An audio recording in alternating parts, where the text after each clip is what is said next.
bırak.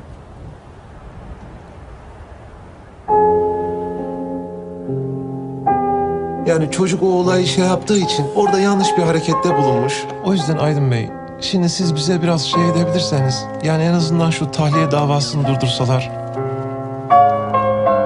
Aslında iyi öğrenim görmüş, dürüst, adil bir insansın. Ancak yeri geldiğinde bu erdemlerinle insanı boğan, küçük düşüren, aşağılayan bir hava taşıyorsun. Bütün meselen ne senin biliyor musun?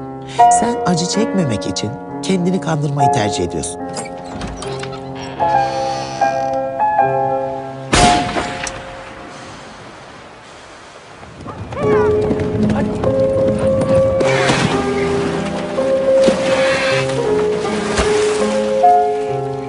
Karşımızdakini olduğu gibi görmeyip onu tanrılaştırmak.